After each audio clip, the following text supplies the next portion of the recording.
Hi, and welcome to this episode of Hustle and Pro. I'm your host, Kelly Walker. Matt Wixon is with us again today, so thanks for coming back on the show. You bet. Thanks for having me. Well, here we are wrapping up the end of the 2022-23 school year. And with that, I see all kinds of announcements about what our Frisco ISD athletes are accomplishing. And I said, let's talk about it. I want to kind of just do a little episode to highlight some of the things we're seeing that's awesome in the district and just talk about some things that I have general questions about. And what better person than Matt, so tell us your role here in the district. Well, I'm officially the Facilitator for athletics, Okay. which if people are thinking of like something you've heard of more commonly is like a sports information director. Yeah. And maybe I do some other things too, but I try to communicate all the great things that are happening sports related here in Frisco ISD.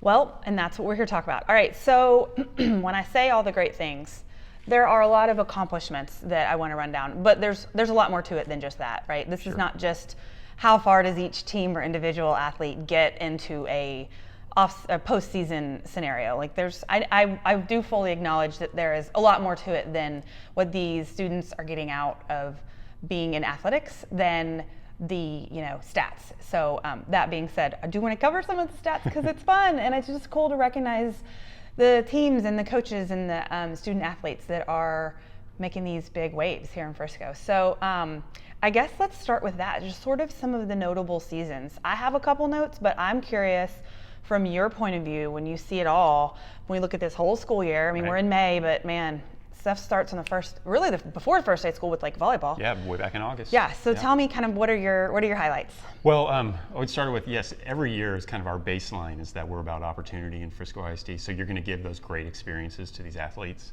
But then sometimes you have years like this year, and it has been unbelievable, the achievements. I mean, one of the things that stands out to me is, we had a state champion, the Liberty girls basketball team, but we've had a bunch of state runner-ups. And if you look at the whole calendar year, it's spread out among our schools. We have 12 high schools, 2 of them, Panther Creek and Emerson, don't have seniors yet and still had success. Yeah. But right from the start, Centennial, their team tennis was a state runner-up.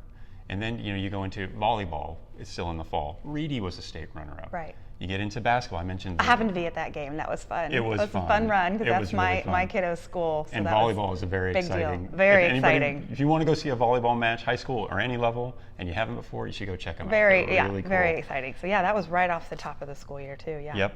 But throughout the year, then when you get into winter, we had again Reedy's boys was a state runner-up in swimming, the Reedy girls. And the Wakeland boys, who had been the state champion the last 2 years, were the state runner-up this year. Despite having a whole bunch of new kids, it was their time to shine. They had other kids who had graduated. Because they had a foothold in winning state a few times, right? And That's right. So with their turnover in athletes, they're still showing that the program is still strong and valid, even with so many new swimmers. That's right. And that's usually the sign of a strong program. Sure. The names change, but the success continues. And schools like Lebanon Trail, which is still a fairly new school, had a breakthrough season for their girls basketball team making the playoffs. Their baseball team won the district title. There's been successes everywhere. Independence boys soccer team made the playoffs for the first time ever, and that's what we love to see from a district standpoint. Success at all these different schools. You're going to have some ups and downs in programs. Sure. Some years you're really good. Some years you're challenged or whatever, but you can find success stories everywhere around the district. Really, I was really surprised when I was just kind of making notes here how spread across the district it really is. Yeah. So I love that. So I heard you mention the Liberty girls basketball state championship. Also, did you mention the boys soccer? The boys soccer? Yes. Yes, Lone Star. Okay. You're right, I hadn't mentioned them. Lone Star state champions, and the Frisco girls were the state runner-up. Yes. And very close to winning themselves. That was a fun run as well, yeah. Yep. That was intense and fun. So we have a lot of friends, and one of our former Hustle and Pro guests was playing in that for Frisco High. So that was awesome. Let's see. We're currently, the softball and baseball isn't over yet. Correct. And I feel like some of those go past school. They do. They can potentially, yeah. So they sometimes don't get mentioned in the school year, right? Because if they're advancing past May 19th this year, they don't get to be on campus. Everybody cheering them on as much. That's right. So. They'll play. They hope to play playoffs beyond graduation time. But we have a lot of those, right? 5 softball and 8 baseball teams. We have 4 softball left now. Okay. And actually 4 baseball. or excuse me, yeah, no, they finished, sorry. They I know, we're right in were- the middle of it. 8 of them played this past weekend, Okay. and so 4 Okay. remain. So cut that in half. Yep. But that's a lot. That's a lot. That is a lot. You mentioned swimming. So my notes were FISD had 20 in the top 5 finishes, I guess, at the state meet. 7 medals that included, you mentioned Wakeland boys getting runner-up, Reedy girls getting runner-up, and Panther Creek also. Yes, that's right. Yeah. Yeah, see, and Panther Creek is such an amazing story. As we mentioned, Panther Creek and Emerson do not have seniors yet. And they were dominating some teams with, 4-year classes in swimming. And they just, it's so exciting for the future for them because they're going to have all those kids back. And that's such a surprise to me because immediately when I think opening new campuses, I think sports are going to be rough for a while. But I want to come back to that in a minute and talk about kind of the differences category-wise that Panther Creek falls in because of that. But let's see, other notes. We talked about volleyball with Reedy, wrestling. So 20 state placers.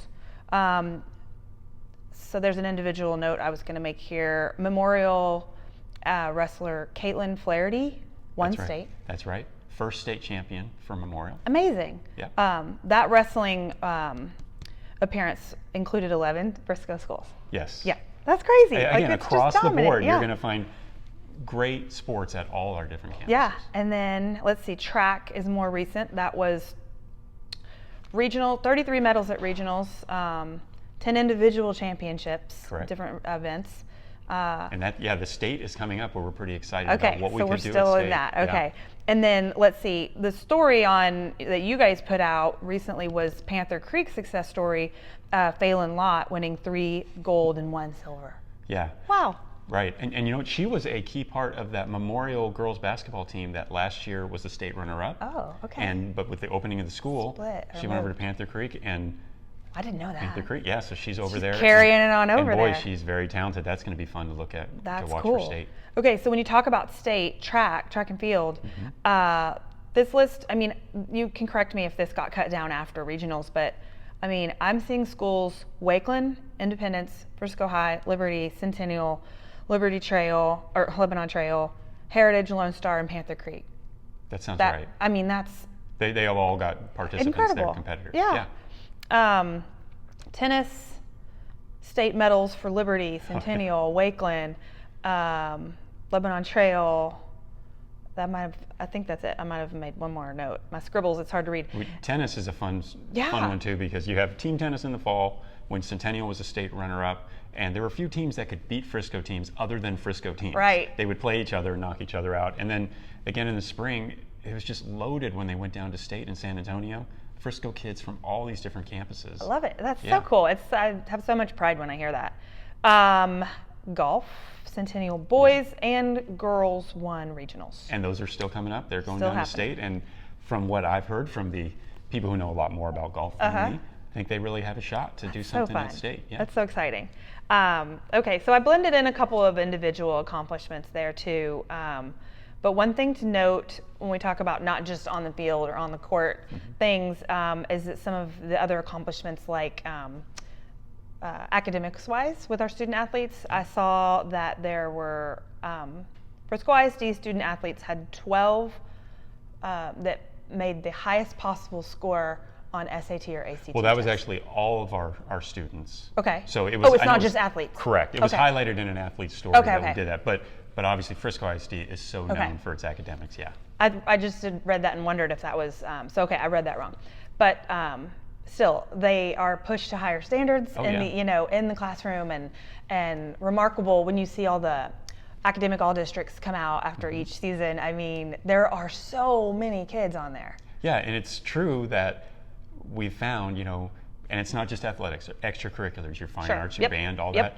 It goes hand in hand. The kids who are usually involved in stuff beyond academics, whether it's sports or band, like we said, theater arts, fine arts, they usually have better academic things because it's just you learn, you're balanced, you're educated, you learn things from those extracurriculars, and so we promote it like crazy in the district to go out and do the things you love. I think that's a life lesson and benefit because I think that's how, as an adult, that's how I am. I'm a better teammate in my job when I have more responsibilities to accomplish and when I push myself, harder. So I do think, and when when you're volunteering over here or you're sitting on a board over here and you're doing your job, like it makes it all better to push yourself to be more well-rounded. And so I love that students learn that in high school. And I think, like you said, well-rounded is a great way to describe it, or balanced. A couple of years ago too, I talked to a couple of our graduates. I was doing a story about showing people that you could combine athletics and academics because it's very academically competitive. In Frisco ISD, there's a lot of really, I mentioned the SATs and stuff, perfect scores, but 12 in the district. That's right. Yeah. We have a graduate from a couple of years ago. He was the quarterback at Centennial High School, and then he went to MIT and is now working on self-driving cars, doing software for them. And then another one who's at UT Dallas doing something in engineering. And they both talked about why sports, in their case it was football in particular, but why it was so important to them. It was like it was balancing their life. There was the mental things, you're going through all those things, but then taking care of your body and just having that time to do different things is important. Regiment, all those things. Ethan Lawler was a guest on this show who was the quarterback at Memorial and is at Johns Hopkins now. So another good example of how that balanced and well-rounded student athlete comes out of Frisco a lot. Okay, I want to go back to when we mentioned Panther Creek. Educate me a little on UIL, alignment and realignment. And we hear this word every couple years, right, in Frisco, especially if you're a parent, and things move and change and whatever. If you have athletes, that affects you even more. So I noticed that, we're looking at 11 of the schools that are, I might be wrong on Emerson, so correct me, that are in our 5A sizes. Is Panther Creek the only one that's not quite there yet, so they fall under? Panther Creek is the only one that's in 4A. Right. And both Emerson and Panther Creek don't have senior classes, but Emerson does have a much larger enrollment than Panther Creek right now. So their numbers get them to 5. That's exactly right. That gets them to 5A. And so the big difference, or when UIL, they have from 6A to 1A. 1A are obviously very small. 6As are your Allens and Planos and Flower Mounds and other places. Frisco ISD has always strived to be that second highest classification, which is 5A right now. Panther Creek is in 4A, but it will become a 5A. Is one more class coming in going to knock them up to that? I think they probably will have one more UIL cycle, which is every 2 years. They'll probably be in 4A so they'll have for sure this coming school year and probably 2 years after that, and then they'll go up to 5A. But the intent is always to keep them all in the same, if possible. It's never a perfect fit all the time. Especially with the new, the new schools opening, they are not full student bodies yet, so it's all numbers game. Right. But like you said, the goal is to keep, for sure, at 5A and not going up. Is it right that we run into that threat with when the realignments happen if we're over that 2,200 whatever benchmark that kind of moves? It moves. They set a new one every 2 years. Right now it's about 2,200. And the thing is, so most of our high schools are in the 2,000 range. Some are a little under, some are a little over, but they're all squarely in 5A, other than Panther Creek, which is kind of growing into its brand new school first year. If you go above that 2,200 area right now, you're going to get into schools that have maybe 2,500, but a lot of schools have 3,000, 4,000, 5,000. Allen has an enrollment of about 7,000. 7,000. It's the largest school in the state. It's a little bit under 7,000 by the last one. And this is not to, different districts have different philosophies and different things, and it works for them. And I'm glad that people have the choice to whatever. But if you do go up to that, if your schools are about 2,500, you're going to be much more competitive if you just let them kind of grow explosively. And so we want Frisco ISD to be playing on a fairly even playing field. So other schools that are the same size as us, that gives the best opportunity for our athletes. And in other things too, like band performances and that. Your resources are different when you have 2,000 kids. It's the right composition level for you. So then when we talk about with that strategy and philosophy of keeping at the 5A and trying not to go over that, what are some of the advantages that we see? I immediately go to, okay, you run the numbers. It's not one or two big high schools with one team at this sport and this sport. It's 12 with teams at this sport. So the numbers of children playing. Obviously, I see it as more opportunity for student athletes to be a student athlete. You said the key word. It's opportunity. Way back when, when Frisco ISD was going to open that second high school, and they were making their plans for what they were going to do. Opportunity was a word that was a buzzword for them. Okay. They wanted it to be about opportunities, and that's exactly what it is. With schools that are smaller but still, large enough to be very competitive. Yeah. You're talking about, each school can only have the one starting quarterback, the one homecoming king and queen, Right. the one certain amount of. There's only so many It's a spots. roster spot for each sport, right? Right. It's not unlimited. And for every kid, we want to find the fit for him or her, what they want to pursue, and we hope those opportunities are available to them at those schools. And there certainly are more when you use this model that keeps the schools from getting really, really big. Right. And I would also feel like, I don't want to leave out the adults in the situation, but it's more opportunity for coaches and development, right? Well, there are more opportunities. As far as employment, obviously we have a lot more coaches. There's that many more head coaches, assistants that move up, and Frisco is really good about a lot of, if a head coach leaves for a different opportunity, or maybe, sometimes they have families and things change or whatever. We usually bring a lot of people up from within. So people will maybe they start at the middle school level, then they get a Sure. sub-varsity job and end up as a head coach. Yeah. Something like that. I mean, that's all very important. Remembering when I was here talking to Grace McDowell, that's, listening to her path, because I think she was here at Staley, or coach middle school, She was a and coach, you work through it's a very common path here, right? Middle school coach, and then maybe an assistant coach at a high school or a JV, like a sub-varsity level, and then you kind of learn and develop. Like, you're developing your coaching staff.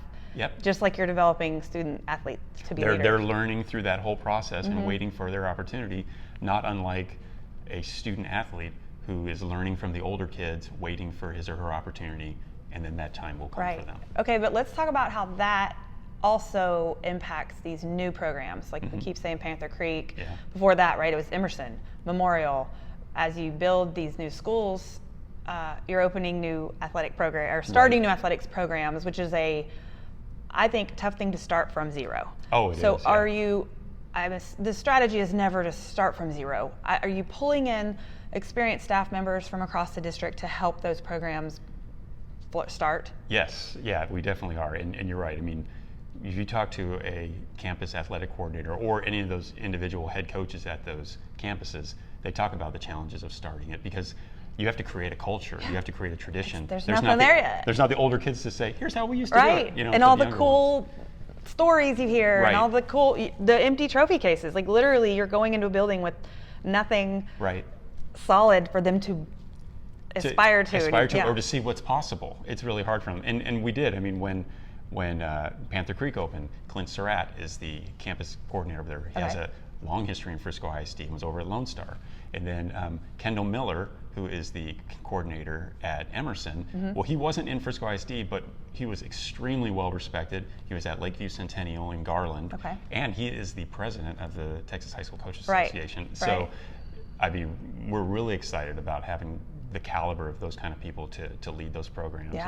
And I think that's part of the reason why, although it is so challenging to start those programs, Emerson and Panther Creek both had success right away, because they hired good people, they inspired the kids, and they got them going fast. It sounds like the success at a lot of our high schools are, to somebody like me, surprisingly quicker than I would think.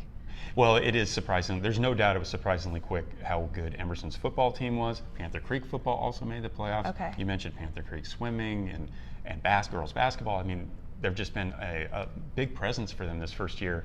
I think we're also, very fortunate in Frisco ISD. We do have good resources, whether it's, I would say they have great, better than good. Better than good, yeah. Great facilities and all that. And then, they took the time to get the right people at the top. And those people, when they hired their coaches, they got the people who have that combination of knowledge and the heart for this, for the kids. They're really in it for the kids.